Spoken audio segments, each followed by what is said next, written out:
સુરત જિલ્લામાં નકલી આરટીઓ ચલણ બનાવી પોલીસ મથકમાંથી વાહનો છોડાવવાનું મોટું કૌભાંડ સામે આવ્યું છે। કડોદરા પોલીસની તપાસમાં 60 જેટલા નકલી ચલણ મળી આવ્યા છે। પોલીસે માસ્ટર માઇન્ડ સહિત 3 આરોપીઓની ધરપકડ કરી તપાસ શરૂ કરી છે। સુરત જિલ્લાના કડોદરા પોલીસ મથક દ્વારા વાહન ચેકિંગ દરમિયાન કાયદાનું ઉલ્લંઘન કરનાર વાહન ચાલકને આરટીઓનો મેમો આપવામાં આવ્યો હતો। આ વાહન ચાલક આરટીઓમાં દંડ ભરી આરટીઓનું ચલણ લઈ કડોદરા પોલીસ મથક પોતાનું વાહન છોડાવવા માટે ગયો। જો કે પોલીસ દ્વારા આપવામાં આવેલા આરટીઓના મેમોની કલમ પ્રમાણે જે દંડ ભરેલાનું ચલણ હતું તેમાં દંડની રકમમાં તફાવત દેખાયો। પોલીસની શંકા જતા પોલીસે ચલણ પર આપેલા QR કોડનું સ્કેનિંગ કર્યું તો આરટીઓની સરકારી વેબસાઇટની જગ્યા પર કોઈ અલગ જ સાઇટ ખુલી રહી હતી, જેથી પોલીસે આરટીઓમાં ક્રોસ વેરિફિકેશન કર્યું અને મસ્ત મોટા કૌભાંડનો પર્દાફાશ થયો। જે વ્યક્તિ દંડ ભરીને ચલણ લઈને વાહન છોડાવવા માટે આવ્યો હતો તેની સઘન પૂછપરછ કરવામાં આવી। પૂછપરછમાં આ વ્યક્તિએ કબૂલાત કરી કે દંડની રકમનો મેમો તેણે આરટીઓમાં નહીં પરંતુ એક એજન્ટને આપ્યો હતો। આરટીઓ દ્વારા જે રકમનો દંડ ફટકારવામાં આવે છે તેના કરતાં અડધી રકમમાં સેટલમેન્ટ કરાવવામાં આવ્યું હતું। ઘટના બાદ પોલીસ ચોંકી ઉઠી અને પોલીસ મથકમાં વાહન છોડાવવા માટે આવેલા તમામ આરટીઓના ચલણ ચેક કરવામાં આવ્યા તો 60 જેટલા ફરજી આરટીઓના ચલણ પોલીસ મથકમાં જમા થયા હોવાનું સામે આવ્યું। અને હકીકતમાં એવું જણાવેલું કે પોલીસ સ્ટેશન દ્વારા જે વાહનો એમબી એક્ટના નિયમો મુજબ એમને જે દંડનો મેમો આપવામાં આવે છે અને એમાં ડિટેન કરવામાં આવે છે, એ જે મેમો છે એ લોકોએ આરટીઓ કચેરીમાં ભરી અને એનો દંડ ભર્યાની પાવતી અત્રે રજૂ કરીને વાહન છોડાવવાનો હોય છે। એટલે એવા જે મેમો છે એ લોકો ભરી અને જે પાવતી રજૂ કરતા હતા એવી કેટલાક લોકો ખોટી પાવતીઓ બનાવી અને અત્રે કડોદરા જીઆઈડીસી પોલીસ સ્ટેશનમાંથી વાહનો છોડાઈ ગયેલાની હકીકત એ લોકોને મળેલી, જેથી એ બાબતે એ લોકોએ અત્રે કડોદરા જીઆઈડીસી પોલીસ સ્ટેશનના રેકર્ડમાં ખરાઈ કરતાં કેટલીક શંકાસ્પદ પાવતીઓ એમને મળેલી, જે પાવતીઓની અંદર સાઇન, સિક્કો આરટીઓનો અને QR કોડ પણ હતા। તો એની અંદર જે QR કોડ છે આપણે મોબાઈલથી સ્કેન કરીએ એટલે તરત જ જો ઓરિજિનલ હોય તો એ આરટીઓની સાઇડ ખુલે છે અને એમાં બધી ડિટેલ આવે છે।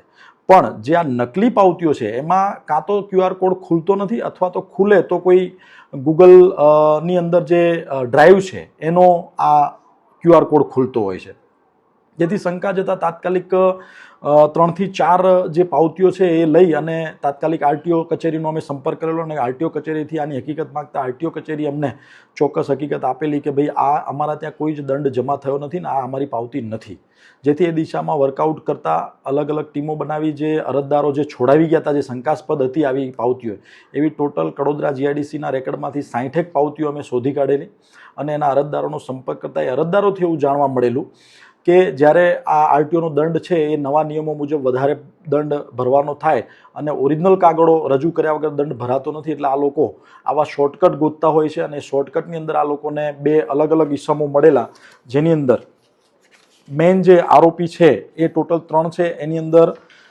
એક આરોપી અકબર અને સુનિલ, આ 2 જે છે એ પોતે રિક્ષા ડ્રાઈવર છે અને આ લોકો આવા જે દંડ ભરવા ફરતા જે વ્યક્તિઓ છે એમને મળી અને એમને એવું કહેતા કે આપણું આરટીઓમાં સેટિંગ છે અને અમે તમને ઓછો દંડ કરાવી દઈશું, એમ કરીને એમની જોડેથી પૈસા વસૂલ કરી અને આરટીઓની નકલી આખી પોચ કોમ્પ્યુટરની અંદર તૈયાર કરી સેમ ટુ સેમ બનાવી અને આ લોકોને આપતા ને એની સામે એ લોકો પૈસા વસૂલ કરી લેતા હતા।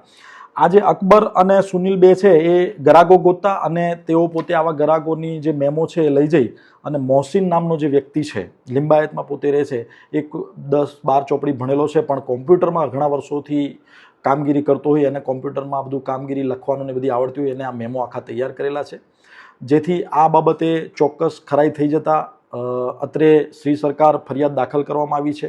આની અંદર જે 60 મેમો હાલ જે પ્રાઇમરી તપાસમાં મળ્યા છે એની અંદર જે આરોપીઓ છે એમને ટોટલ 5,18,500 રૂપિયા તો વસૂલી લીધા છે, જે સરકારી ખરેખર નાણું છે, સરકારી નાણાંની આ લોકોએ ઉચાપત કરી લીધી છે, સરકારી જે મિલકત છે એને નુકસાન પહોંચાડવાની કોશિશ કરી છે, જેથી ખોટા ડોક્યુમેન્ટ ઊભા કરવા અને એનો ખોટાનો ખરા તરીકે ઉપયોગ કરવા બાબતે અને સરકારશ્રીને નુકસાન પહોંચાડવા બાબતે આ લોકો વિરુદ્ધ અત્રેથી ગુનો રજીસ્ટર કરવામાં આવેલો છે।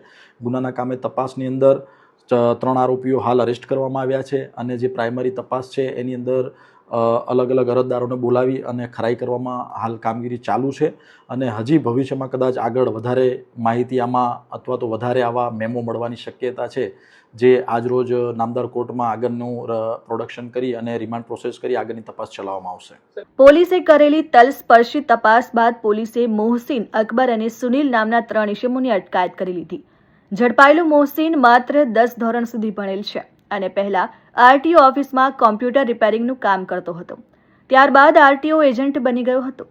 સમગ્ર સ્કેમ ચલાવવામાં મોહસિન માસ્ટર માઇન્ડ હતો, જ્યારે અકબર અને સુનિલ બંને પોલીસ મથકમાંથી જે વ્યક્તિને આરટીઓના મેમો મળેલા હોય તેવા ગ્રાહક શોધવાનું કામ કરતા અને ગ્રાહકોને પોતાનું આરટીઓ ઓફિસમાં સેટિંગ હોવાનું કહી તેમની પાસેથી અડધી રકમ લઈ ગ્રાહકોને નકલી ચલણ આપી દેતા.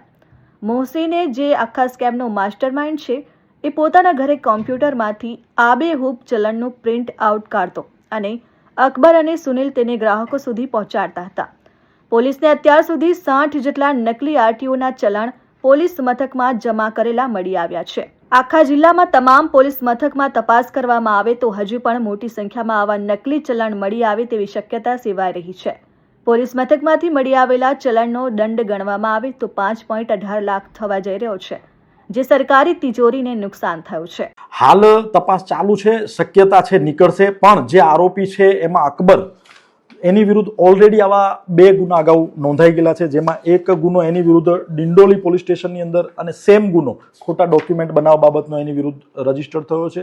તેમજ બોટાદ પોલીસ સ્ટેશનની અંદર પણ એની વિરુદ્ધ આવો સેમ ખોટા ડોક્યુમેન્ટ બનાવવાનો ગુનો રજીસ્ટર થયો છે. એવું જ સેમ સુનિલ જે છે એની વિરુદ્ધ સરથાણા પોલીસ સ્ટેશનમાં સેમ આવું ખોટા ડોક્યુમેન્ટ બનાવવા બાબતનો ગુનો ઓલરેડી રજીસ્ટર થયો છે, એવું અત્રે હાલ અમારા તપાસમાં મળી આવેલ છે. આમાં ખરેખર એવું છે કે દંડ ભરવાપાત્ર અત્રેથી પોલીસ જે મેમો બનાવે એમાં કલમ વાઇઝ આરટીઓ નક્કી કરતી હોય છે. આરટીઓ અધિકારી એમના જે નિયમ મુજબ જે દંડ થતો હોય છે, અલગ અલગ કલમ વાઇઝ જે સરકારશ્રીએ નિયમ બનાવ્યો છે એ પ્રમાણે એ લોકો વસૂલ કરતા હોય છે, પણ એની સામે એ લોકોએ ઓરિજિનલ ડોક્યુમેન્ટ ત્યાં રજૂ કરવાના હોય છે અને એ પ્રમાણે દંડ ભરાતો હોય છે. અને દંડ ઘણીવાર વધારે ડોક્યુમેન્ટ એમની જોડે ઓરિજિનલ ન હોય તો એ પ્રમાણે વધી પણ જતો હોય છે. એટલે આ લોકોને એવી લાલચ આપતા કે તમારે કોઈ ડોક્યુમેન્ટ રજૂ કરવાની જરૂર નથી અને અમે તમને સસ્તામાં પતાવી દઈશું. એટલે ઘણીવાર એવું થાય કે કોઈનો 5,000નો દંડ હોય તો આ લોકો 2,500-2,000 રૂપિયા લઈ અને આ લોકોને ફાયદો પહોંચાડવાની લાલચ આપતા. વિજય યાદવ, RN ન્યૂઝ, કડોદરા.